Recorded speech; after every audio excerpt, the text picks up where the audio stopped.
All right, wandering around. Boy, I smell barbecue. Ooh, I'm hungry. But it says artist market today. So again, random stop. Let's check this place out. Disco Warehouse. See what's here.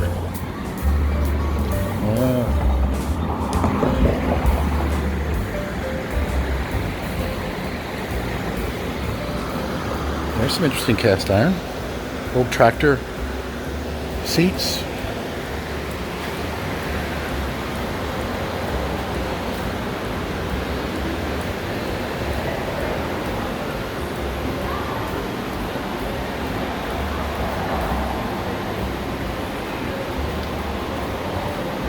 Oh, I can smell that barbecue. Whew. I am hungry.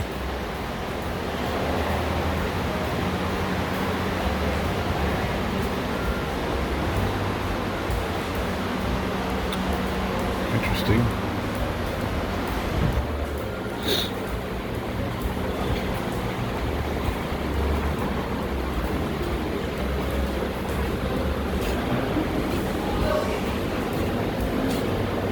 Nice.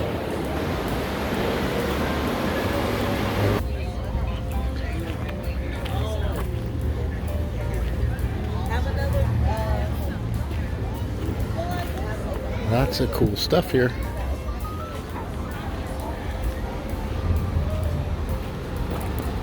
I like the payphone on the outside of the building. I wonder if that actually works.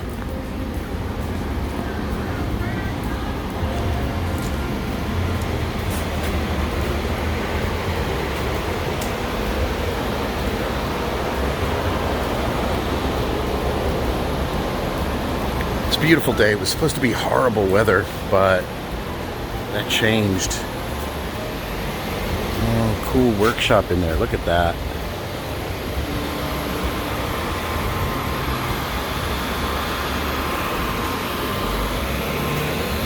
Well, that's a neat. That's neat.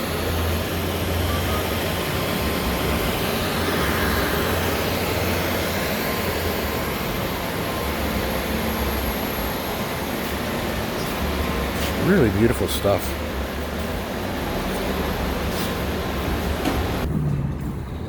Ooh, baby back ribs and pulled pork, but it's not ready yet. So I'm sorry, bro. I'm too hungry. I'm gonna have to find some other place to get something to eat.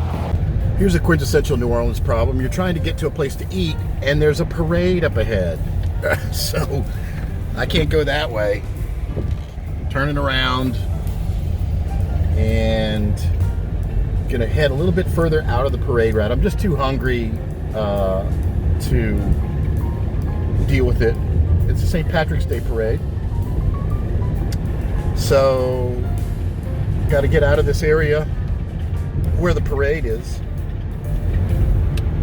and move on. Okay, today we're going to do something fun. We're going to check for the presence of lead. I just picked up this crucible at an estate sale. Kind of interesting. See, it says 25482.1 on it. I don't know what that means, but this came from a metal worker that did iron work, jewelry work, all different kinds of stuff. So presumably this is stuff that he melted all kinds of metals in. I fully expect this thing to possibly be detected for lead, but I don't know for sure. There was several of these crucibles. I don't know what the guy was doing, but I've got a few other things. I've got some solder here. This is for stained glass. I believe this is 60-30, so it's got I think 60% lead. I'm not sure whether the 60 is the lead or the other components. And then I've also got this bar here. This bar is often used, if I've done my research right, it's for melting into like axle on big heavy machinery, where you could melt this and cast it around an axle, so it kind of creates the bearing part in big industrial wheels and stuff like that. So I assume this may also have some lead in it. We'll find out. So I've got two different lead tests here. I've got these test swabs that I got off of Amazon, and I've also got this lead detection kit that uses some kind of a reagent that allows the presence of lead to fluoresce under UV. So we'll check both of these. So also, I know everybody says, oh, the 3M test strips are the best. Well, my research indicates that they're no longer being made. You go to the 3M site and it says that that they're discontinuing making them. So you can't really get them as far as I can see. And if there are some out there, they might be expired because I don't think they've been making them for a while. So I don't know where the good source of the best, most respected lead test kits are. I got 2 kits here that were accessible off of Amazon. So we're going to try both of them, and hopefully we'll see some different things that are registering. And I wonder if I have just a regular piece of cast iron. Most of everything I have is seasoned right now. So let's give it a go. So these lead test swabs, you activate them by putting them in vinegar, and then you can see the colors not detected or is detected if it turns red. So we'll put this in there, and you can see it turns yellow. And then I guess we just kind of rub it and see what happens. So let's try in the crucible first. One of the problems is it tends to turn everything gray. So I'm not seeing any kind of reddish. I'm seeing it stay yellow.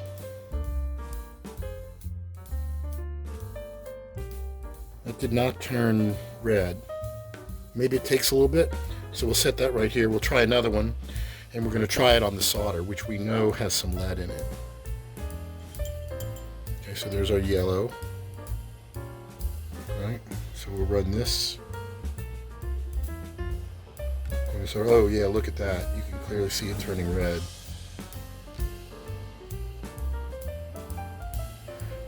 Precisely, you'll see the line where it was completely along the solder. So now you can clearly see this absolutely does detect lead,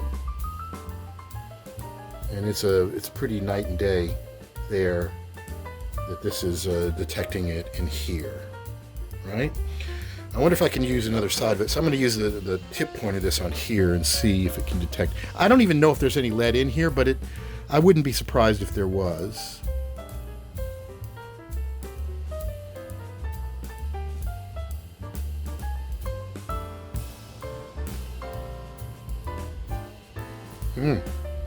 Definitely didn't turn the tip red. Let me run it up in here. I'm staying away from the red area already.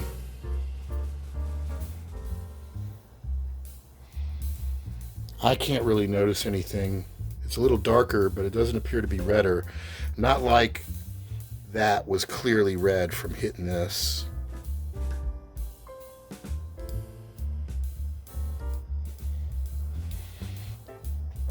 So no lead. Pass the lead test here. Pass the lead test here. I need to find out more about what's in these bars. It doesn't even say. It just says Syracuse Smelting Works, government genuine. I'm not sure what is in these things. Maybe lead is probably not even in them, but it's very heavy.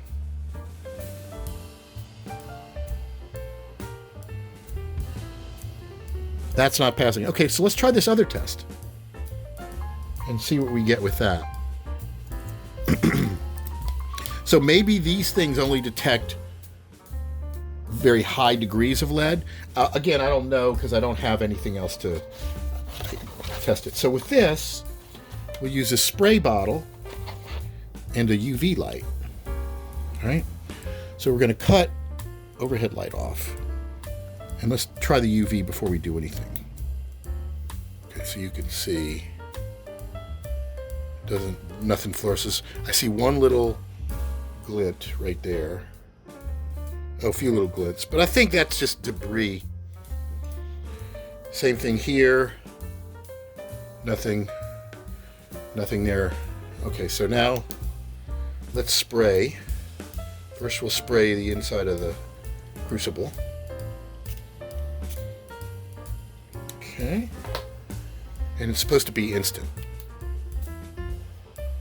No reaction at all. And see, this light's there. It's pretty bright. Okay, so that didn't react. It didn't cause any problem there. Let's flip this bar upside down. And I'll do a spray right here. Okay.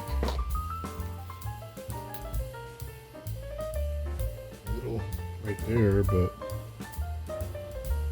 I wonder if there's oxidation that could be freaking scratch.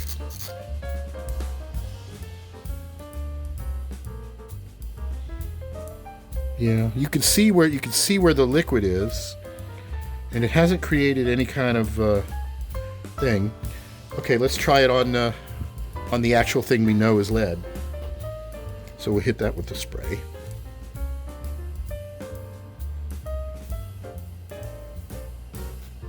Okay. Oh yeah, look at that. Can you see it? Can you see how it lights up? See where the spray isn't, and then where the spray is? It's pretty obvious. Look at that. And then we move over here. It's not there. Yeah, that's cool. That spray definitely works. So, looks like these other pieces don't have lead in them, or maybe there's, I don't know what the minimum measurable amount is, but obviously it's possible that these things only detect lead that's a certain high percentage of it, but it does work. But this is probably 60% lead. It's 60-30, so I can't remember if it's which number is lead and tin. But both of these things work, and I will be making a point to test more and more of the cast iron that I get when I pull it out of the E-tank to see if we can find any lead on them. And I've heard some people say that some of modern lodges are testing for lead, so I'm gonna try to verify that. So far, I have not come across anything that was overtly done with lead, but we shall see. I want to thank everybody for tuning in and enjoying the video series and supporting me thus far by subscribing and clicking like and all of that. And if you want to catch me on TikTok, sometimes I have previews of what I'm working on that I haven't published lately. That's at TikTok/@WisdomStudio. And if you're on Facebook, look up the group Vintage Cast Iron Hunting, Restoration, Identification, and Sales. And until next time.